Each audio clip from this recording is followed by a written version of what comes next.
Hi there, Kate Bora and Fiona Pearman joining you for this week's live as we continue our conversation around executive presence. And today we want to dig into how organizations and leaders can foster executive presence. And the first place we want to start the conversation is creating psychological safety.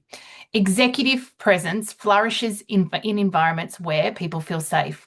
When we're worried about fear of judgment, being shamed or punished, then it's very difficult to stay present and focused on the conversation outside, because our behavior naturally, in that state of fear, naturally reverts to our inner world, and keeping ourselves safe. So being able to create cultures where it's okay to disagree, being able to reframe mistakes as learning opportunities, and being able to really encourage diverse communication and leadership styles, that their strengths, rather than risky choices or behaviors, is really important and valuable to creating the conditions where people can really show up 100% in their authenticity to be fully present, and aligned. Yeah, the second piece is to be able to model calm, grounded presence.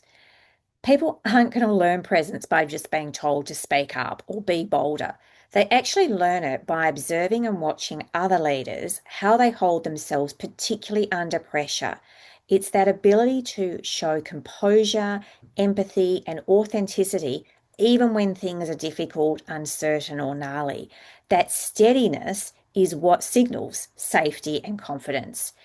And the more we can do that, the more we're willing to highlight that and to show people the difference that of presence and what it looks like, and that it can look different. It can be quiet, it can be reflective, it can be warm. It doesn't always have to be bold or charismatic. There's not just one way to do this. Yeah, I think um, number three, and I think this is unusual in organizations, is really valuing the how of leadership, not just the what, not just the focus on outcomes, but how we show up. So setting a leadership expectation, and reinforcing the behaviors of executive presence and leadership presence. That this very behavior builds clarity, trust, and confidence in teams, having conversations around that, being really transparent around that. Um, and celebrating that as well. I think making it a very clear, visible leadership differentiator, that this is something we expect. It's not a one size fits all formula, that it can look very different, that it's not just about those that are strong, bold, and assertive, that it can be quiet and inclusive. And most importantly, that it is really authentic and aligned with the individual.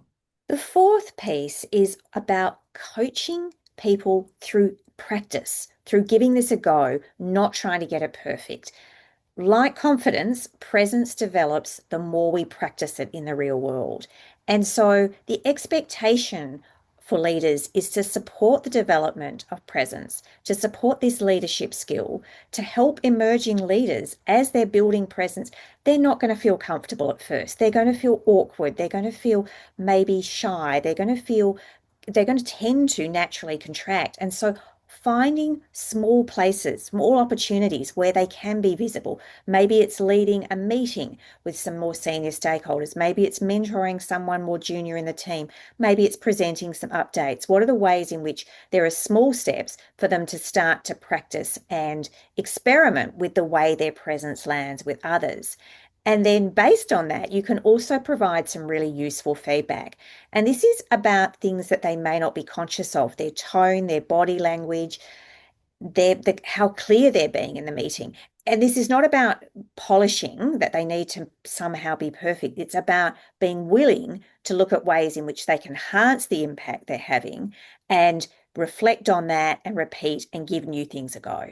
Yeah. Number five is all about focusing on capability building, and executive presence is a strength. And we want to be leveraging strengths rather than, focus on plugging holes in any weaknesses. I think we want to avoid this being another thing we need to do or fix. And if you refer to video four, which focuses on how to for individuals, how individuals can build executive presence, in our experience, most of the time, what needs to happen is we actually need to dial down the distractions or the interference that's going on in the inner world, things like fear of judgment, getting something wrong, that then allows people to fully show up. In themselves, in their body, to be present to the conversation, to focus on the outward conversation person that's in front of them. And so, ability to be able to coach this, as Fiona said, but equally to be able to reframe this as an opportunity. This is an opportunity to be more visible, to step into their power, to back themselves, to be seen, valued, and recognized for the contributions they make, and the value that they contribute in the organization. As we said, most of the time, it's not about doing more or being more. It's dialing down some of the interference that's getting in the way, often in our head, so that they can really show up and be present, which sounds really easy, but of course in practice can be really hard to do, because a lot of these things are just old habits, default behaviors that are often getting in the way in a really unconscious way. I think to shift the organisational lens from what's missing to what's possible, and that we really want to focus on diverse ways of presence and diverse styles of showing up, diverse executive and leadership presence, and that this is about each of us really leveraging authentically who we are, showing up with all of our incredible gifts, all of our skill, capability, and experience as our foundations, and being able to be really present to the conversation. And by doing that, have the influence and impact on the conversation and or the people that we're working with that we absolutely have the potential to do. I think, executive presence is not going to emerge by accident. It's got to be cultivated in systems and with leaders. And when we value calm over chaos, pausing, clarity rather than noise, and that authenticity rather than it being a performance, that's when we have that grounded, accessible, and meaningful presence. We're going to leave it there. If you've enjoyed today's confidence conversation, and you know someone in your network or circle who would benefit from it, please tag them and let them know. If you'd like to hear more of these confidence conversations, there's hundreds over on our YouTube channel. We'd love you to subscribe to that. And also we've got our AOC alumni sharing insights from their experience in our program. And when you're ready to go deeper with your relationship with core confidence, visit our website, coreconfidence.com.au.